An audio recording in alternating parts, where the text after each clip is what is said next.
नमस्कार, मैं हूं सुजाता कुकरेती और आप देख रहे हैं हमारा स्पेशल शो यकीन नहीं होता। आज कहानी सीएम योगी के ऑपरेशन दागी की।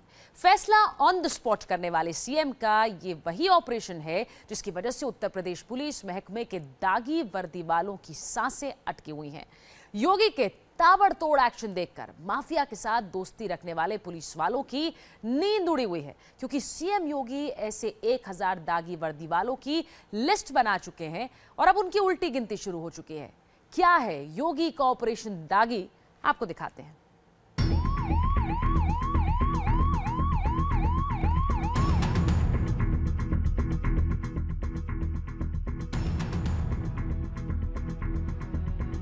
योगी की रडार पर हैं दागी पुलिस वाले।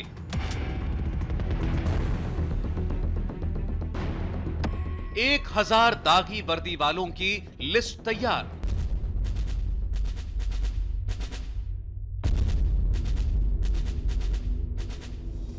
नपेंगे अफसर से लेकर कांस्टेबल तक। किसी भी वक्त दागियों पर गिरेगी गाज।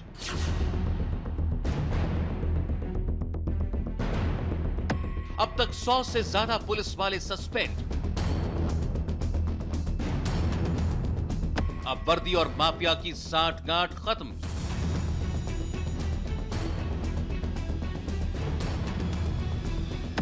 नब्बे मिनट रोजाना पैदल मार्च नहीं किया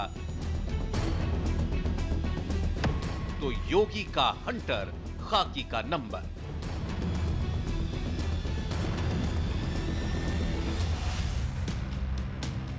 उत्तर प्रदेश पुलिस महकमे में तैनात एक दागी पुलिस वाला इन दिनों योगी की रडार पर है। लॉ एंड ऑर्डर सुधारने के लिए योगी पुलिस महकमे में बड़ी सर्जरी कर सकते हैं। सभी जिलों से ऐसे पुलिस वालों की लिस्ट मंगाई जा चुकी है जो दागी हैं या फिर जिन पर साठगांठ के आरोप हैं। चौंकाने वाली बात यह है कि दागियों की लिस्ट में बड़े बड़े अफसरों से लेकर छोटे मुलाजिमों तक का नाम है। 1000 दागी पुलिस वालों की लिस्ट तैयार की जा चुकी है और किसी भी वक्त सीएम योगी का हंटर चल सकता है। मसलन माफिया और पुलिस की मिलीभगत नहीं चलेगी। वर्दी वालों की कैरेक्टर बुक साफ सुथरी होनी चाहिए। किसी भी आरोप में घिरे वर्दी वाले को तैनाती नहीं मिलेगी। दागी पुलिस वाले बड़े पैमाने पर सस्पेंड होंगे। ड्यूटी पर लापरवाही बरतने वालों का तबादला होगा। पब्लिक के साथ बुरे व्यवहार पर भी अब एक्शन होगा। फैसला ऑन द स्पॉट करने वाले सीएम योगी का अंदाज देखकर पुलिस अफसरों में हड़कंप मचा हुआ है। पुलिस अफसरों की रातों की नींद उड़ी हुई है। यही वजह है कि सीएम योगी के एक्शन के पहले अफसर खुद ब खुद एक्शन मोड में आ गए हैं। आगरा जोन में एक साथ 68 पुलिस वालों का तबादला कर दिया गया।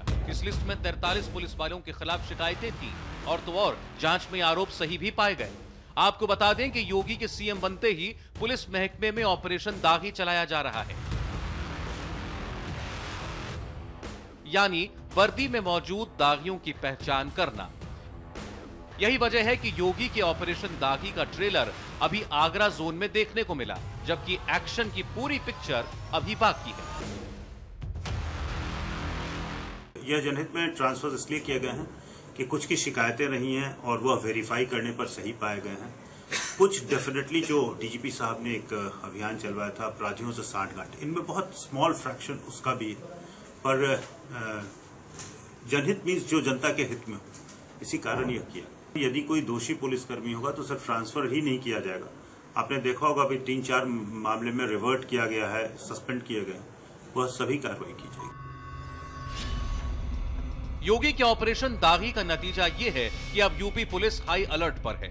शहर शहर सघन चेकिंग की जा रही है। पब्लिक की फरियाद में देरी होने पर एक्शन हो रहा है। और तो और सीएम के आदेश के बाद ही पुलिस दल बल के साथ रोजाना 90 मिनट तक अपने इलाके में पैदल मार्च कर रही है ताकि लोगों का पुलिस पर भरोसा बढ़ सके। योगी सरकार ने स्वच्छता अभियान को आगे बढ़ाते हुए यूपी के थानों, पुलिस चौकियों और पुलिस लाइन को साफ सफाई करने के आदेश दे रखे हैं। खास बात यह है कि हर शुक्रवार को पुलिसकर्मी ही खुद ही सफाई करेंगे।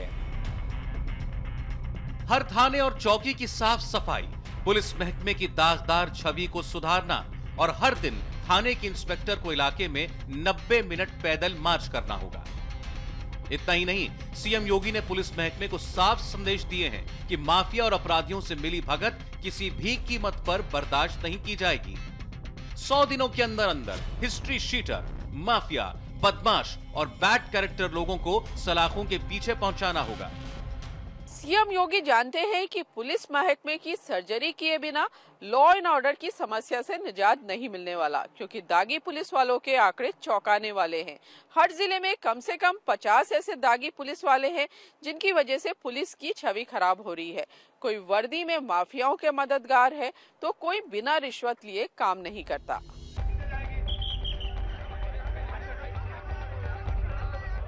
ये तस्वीरें उस वक्त की हैं जब लखनऊ के हजरतगंज थाने में सीएम योगी अचानक पहुंच गए थे। उस दिन सीएम योगी ने दागी पुलिस वालों को ये साफ संकेत दे दिया था कि आने वाले दिन उनके लिए अच्छे नहीं हैं और 30 दिनों के अंदर ही 1000 से ज्यादा पुलिस वालों पर योगी के एक्शन की तलवार लटक रही है, क्योंकि इस सीएम को पुलिस महकमे में दागी पसंद नहीं है। अब कहानी 24,000 रोज कमाने वाले एक करोड़पति चाय वाले की। जी हाँ, वो चाय बेचने का काम करता है। उसी चाय की कई दुकानें हैं। इस धंधे ने उस शख्स को करोड़पति बना दिया है। अब उसी करोड़पति चाय वाले का एक वीडियो सामने आया है। आखिर उस वीडियो में ऐसा क्या है कि चाय वाला फरार है? आखिर कैमरे में कैद उस करोड़पति चाय वाले का जुर्म क्या है, ये आपको दिखाते हैं। 90 लाख, 91 लाख, 95 लाख, 98 लाख, 97 लाख, 98 लाख, 99 लाख,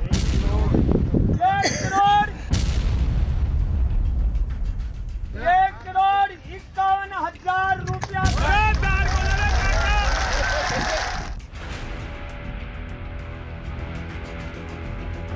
लोगों की भीड़ है और उसी भीड़ के बीच एक शख्स गड्डियों की गिनती कर रहा है। उसके हाथों में नोटों की एक गड्डी थमाई जाती है। वो लोगों को दिखाता है और फिर नीचे रख देता है। ठीक उसके बाद एक और गड्डी उसके हाथ में थमा दी जाती है। वो इसी तरह गिनता रहता है जब तक आंकड़ा 1,51,000 तक नहीं पहुंच जाता। 1,51,000 रुपया। तो क्या यहां पर कोई नीलामी चल रही है? क्योंकि तस्वीरों को देखकर तो ऐसा ही लगता है। आखिर गड्डियां हवा में दिखाता ये शख्स कौन है? यकीन मानिए, इस वीडियो का सच जितना चौंकाने वाला है उससे कहीं ज्यादा सनसनीखेज है। हम आपको एक एक करके इस वीडियो की हकीकत बताने जा रहे हैं। सबसे पहले जान लीजिए कि वीडियो में गड्डियों की नुमाइश करने वाला एक चाय वाला है और नई नई गड्डियों में 1,51,000 का मालिक भी। 57 लाख। सही सुना आपने, करोड़पति है ये चाय वाला और नाम है लीला राम गुर्जर। यकीन करना मुश्किल है कि एक चाय वाला इस तरह 1,51,000 रुपए की नुमाइश करे, लेकिन अभी ठहरिए, आगे का सच तो और भी सनसनीखेज है। दरअसल तस्वीरों में गिनी जा रही गड्डियां करोड़पति चाय वाले लीला राम ने बेटियों की शादी में बतौर दहेज दी हैं, वो भी इस तरह समाज में एक एक नोट को गिनवाते हुए। वाकया जयपुर जिले के कोटपुतली कस्बे का है। कितनी विदा दी? विदा 1 करोड़। 1 करोड़। ओ बाबा, कटे सुलाया? अजी गांव में कन्यादान चाहिए दियो छे। तो देखी? हाँ, कन्यादान दियो छे ना, बिल्कुल बाकायदा गांव दियो छे कन्यादान। इस वीडियो के सामने आते ही क्यों करोड़पति चाय वाला अपने 2 भाइयों के साथ फरार हो गया, ये कहानी आपको बताएं। उससे पहले करोड़पति चाय वाले की कमाई का चौंकाने वाला सच आपको बताते हैं, जिस पर यकीन करना मुश्किल है। चाय की दुकान चलाने वाला लीला राम गुर्जर रोजाना चाय बेचकर 24,000 रुपए कमाता है। जी हाँ, ये करोड़पति चाय वाला 24,000 रुपए हर दिन चाय बेचकर कमा लेता है, यानी हर महीने 7,20,000 रुपए और हर साल 86,40,000 रुपए। यही वजह है कि 1,51,000 रुपए का दहेज देकर चाय वाला लीला राम कानूनी पचड़े में फंस सकता है। सवाल यह उठता है कि लीला राम का यह पैसा नंबर 1 का है या फिर काला धन। अब जैसा उसमें कह रहे हैं कि वो गिन गिन कर दिए, सबके सामने दिए, तो ये तो एक तरह से मुक्त है। ये दूसरा क्या है कि इनकम का जो मामला है, एक इम्पोज और हो गया उसमें, तो कि इनकम टैक्स का भी इम्पोज हो गया। वो 1 नंबर का टैक्स देकर तो था नहीं उसके पास। लीलाराम भिवाड़ी के इंडस्ट्रियल एरिया में चाय की दुकान चलाता है। उसके गांव वाले बताते हैं कि वो हर रोज 3 क्विंटल दूध की लगभग 9000 कप चाय बेचता है और इस हिसाब से लीलाराम की महीने की कमाई कई लाख रुपए है। ये वही लीलाराम है जिसने अपनी बेटियों की शादी में 1,51,00,000 रुपए की विदा दी है। करोड़पति चाय वाले का सच जानने के लिए इंडिया टीवी की टीम फरार चल रहे लीलाराम के घर पहुंची। हमें पता चला कि लीलाराम के परिवार में एक नहीं बल्कि 6 बेटियों की शादी एक ही मंडप में की गई। जिन 6 लड़कियों की शादी कराई गई उनमें से 4 नाबालिग बताई जा रही हैं। नाबालिग लड़कियों की पहचान छिपाने के लिए कार्ड पर सिर्फ 2 ही नाम छप पाए गए। पंच पटेलों की मौजूदगी में लड़कियों की विदाई के साथ 1,51,00,000 रुपए दिए गए। सवाल यह है कि जिस गांव में पंच, सरपंच, डॉक्टर, टीचर, पटवारी, पुलिस, पूरा का पूरा सरकारी तंत्र मौजूद हो, वहां सबके सामने इस तरह कानून की धज्जियां कैसे उड़ाई गई? सबके सामने नाबालिग लड़कियों की शादी कैसे कराई गई? यही वजह है कि एक करोड़पति चाय वाला फरार है। बेटियों की शादी में 1,51,00,000 रुपए का दहेज देने के मामले में कोटपुतली प्रशासन ने लीलाराम के खिलाफ जांच शुरू कर दी है। वहीं अब जानकारी ये भी मिल रही है कि डीमोनेटाइजेशन के बाद इतनी बड़ी संख्या के अंदर नए नोटों के मामले में इनकम टैक्स भी इस बारे में जांच कर सकता है। हमारे स्पेशल शो यकीन नहीं होता में फिलहाल एक ब्रेक लेंगे। ब्रेक के बाद एक्टर अर्जुन रामपाल ने क्यों एक फैन का सिर फोड़ दिया? यकीन नहीं होता में अब कहानी एक्टर अर्जुन रामपाल के गुस्से की। अर्जुन रामपाल पर एक लड़के का सिर फोड़ने का आरोप लगा है। दिल्ली के एक 5 स्टार होटल के क्लब में रविवार तड़के अर्जुन रामपाल डीजे प्ले कर रहे थे। आरोप है कि इसी दौरान उन्होंने एक कैमरा फेंक दिया जो एक युवक के सिर पर लगा। युवक ने अर्जुन के खिलाफ शिकायत दर्ज की है, जबकि अर्जुन रामपाल ने इन आरोपों को झूठा कहा है। आधी रात को अर्जुन रामपाल को आया गुस्सा। डीजे वाले बाबू पर सिर फोड़ने का आरोप। उन्होंने कैमरा अपना उठा के नीचे ऑडियंस में फेंका तो मिल जाके वो सर पे लगा। अर्जुन रामपाल ने पहले डीजे बजाया, फिर कैमरा फेंक कर युवक को घायल कर दिया। के बाद उनसे बात करना चाहा, वो साइड होके चले गए और जो बाउंसर थे उन्होंने मेरे को साइड कर दिया। इन तस्वीरों में अर्जुन रामपाल डीजे वाले बाबू बने हैं, लेकिन जब बॉलीवुड के एक्टर दिल्ली में डीजे वाले बाबू बने तो खुद पर काबू नहीं रख सके और नतीजा ये हुआ। माथे पर जख्म लेकर घूम रहे इस लड़के ने अर्जुन रामपाल पर गंभीर आरोप लगाए। इस लड़के का कहना है कि जो जख्म उसे मिले हैं वो अर्जुन रामपाल ने दिए और अब इन जख्मों का हिसाब मांग रहा है। एक तरफ पीड़ित है और दूसरी तरफ आरोपी एक्टर। इस मामले में आरोपी अर्जुन रामपाल का क्या कहना है वो भी आपको बताएंगे, लेकिन पहले पूरी घटना देख लीजिए। वक्त तड़के 3:30 बजे, तारीख 9 अप्रैल, जगह दिल्ली का 5 स्टार होटल।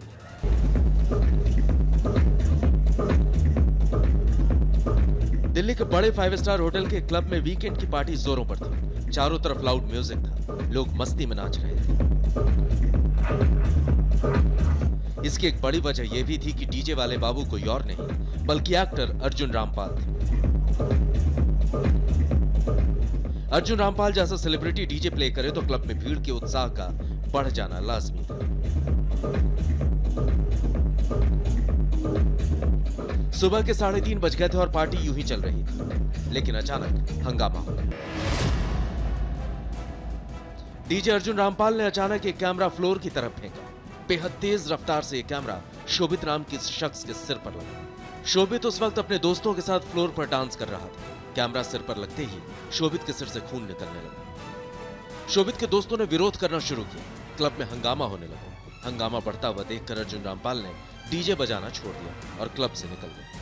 हम वहाँ पे डांस फ्लोर पे थे, तो ऊपर अर्जुन रामपाल जो सेलिब्रिटी आए हुए थे वो डीजे प्ले कर रहे थे और अचानक उन्होंने कैमरा अपना उठा के नीचे ऑडियंस में फेंका तो मेरे जाके वो सर पे लगा। जब मैंने 10-15 मिनट के बाद उनसे बात करना चाहा तो वो साइड होके चले गए और जो बाउंसर थे उन्होंने मेरे को साइड कर दिया कि यहाँ पे भी कुछ मत करो। उसके बाद मैंने बाहर आके कंप्लेन करी है और उस चीज से कोई एक्शन नहीं लिया गया अभी। तो पुलिस की तरफ से क्या कोई एक्शन नहीं लिया गया अभी तक, FIR की कॉपी भी नहीं मिली है अभी तक। सिर्फ अभी कंप्लेंट की? हाँ, सिर्फ मेरी तरफ से कंप्लेन रिटर्न में गई है और अभी कोई एक्शन नहीं लिया गया उसके। शोभित अर्जुन रामपाल पर जो आरोप लगा रहे हैं उन आरोपों की तस्दीक प्रवीण नाम का एक दूसरा शख्स भी कर रहा है। उस रात प्रवीण भी उसी क्लब में था। हंगामे के कुछ देर बाद क्लब के बाउंसर आ गए। प्रवीण का आरोप है कि बाउंसर ने अर्जुन रामपाल को मौके से निकाल लिया और उन लोगों से मारपीट की। 5:30 की बात थी, 5:30 बजे की बात थी, क्लब चल रहा था। अर्जुन रामपाल जा चुका था 5 बजे और क्या कहते हैं झगड़ा वगड़ा हो रहा था, मैं छुड़वा रहा था। हमारे साथ 2-3 लड़कियां थी और 3-4 हम यार दोस्त थे। मैंने टेबल ले रखी थी। छुड़वाते समय इन्होंने क्या करा, 30-35 बाउंसर बुला लिए थे और सारे जितने बाउंसर सारे बुला लिए। फिर उन्हें हाथापाई चालू कर दी। हम 2-3 जने थे। तो मैं ये चाहता हूँ ये क्लब बंद हो जाए। अर्जुन रामपाल ने क्या करा, वो भाई डांस कर रहा था फ्लोर पे, क्योंकि जो VIP वाले होते हैं, जैसे हमने टेबल बुक करे, हम VIP में थे, जो बीच में डांस करते, अर्जुन रामपाल प्ले कर रहा था। तो उसने हैरेसमेंट में आगे थोड़ी देर में पता नहीं क्या, उसने कैमरा फेंक के मारा। तो भीड़ में इस भाई के लगा, इसका सर फट गया। तो बाउंसर ने बात दबाने के लिए क्या करा, अर्जुन रामपाल कुछ करा नहीं, इसको बाहर ले गए। और जब इसको बाहर ले गए फिर इसको बाहर घेर दिया लॉबी में। फिर इसने बोला मेरे को कंप्लेंट करनी, सोने से फोन खोस लिया, फोन तोड़ दिया और फिर इसके और मारे और इसको बाहर क्लब के बाहर फेंक दिया।